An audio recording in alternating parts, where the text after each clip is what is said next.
लोकशाहीचा बुलंद आवाज, रिपब्लिकन वार्ता, महाराष्ट्र। DYFI SFIचा मुंबईत युवा विद्यार्थी long march.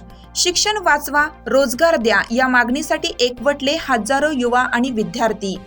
Democratic youth federation of India DYFI आणि students federation of India SFI Maharashtra राज्य कमिटीच्या वतीनं आज मुंबईत मंत्रालयावर युवा विद्यार्थी लॉंग मार्च काढण्यात आला।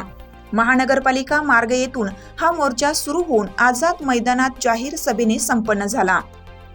द्वेष, खोटारडेपणा आणि हिंसा पसरवणं बंद करा आणि शिक्षण वाचवा, रोजगार द्या या प्रमुख घोषणेला घेऊन हा लॉंग मार्च काढला गेला।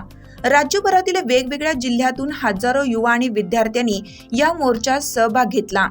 आझाद मैदानात पोहोचल्यावर मोर्चाचे रूपांतर जाहीर सभेत झालं।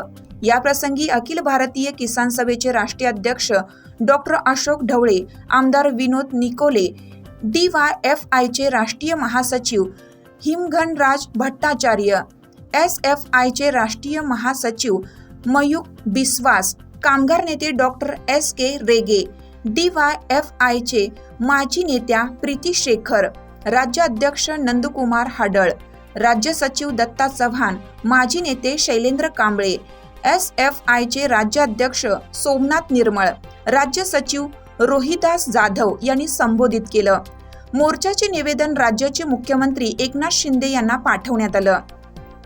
त्यांनी राज्यातील शिक्षण आणि रोजगाराच्या प्रश्नावर चर्चा करण्यासाठी DYFI आणि SFIच्या नेतृत्वाला बोलवलं आहे। जो बदलाव जिस तरीके से बढ़ते जा रहा है, वैसे हमारे ऊपर जो क्या बोलते हैं हमला जो है वो भी बढ़ते जा रहा है। हमला सिर्फ नौकरी में नहीं बढ़ रहा है, नौकरी नहीं दे रहा है, शिक्षण नहीं दे रहा है, ये हमला एक तरफ है।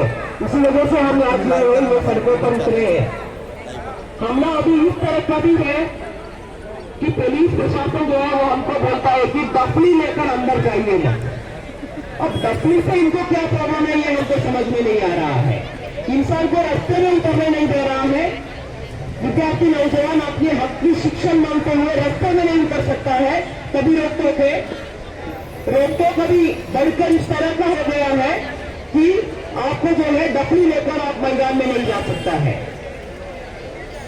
अब हमने पुलिस वाले के साथ रिपब्लिकन वार्ता महाराष्ट्र पूर्णा परभणी प्रतिनिधी सय्यद सलीम सुहागनकर।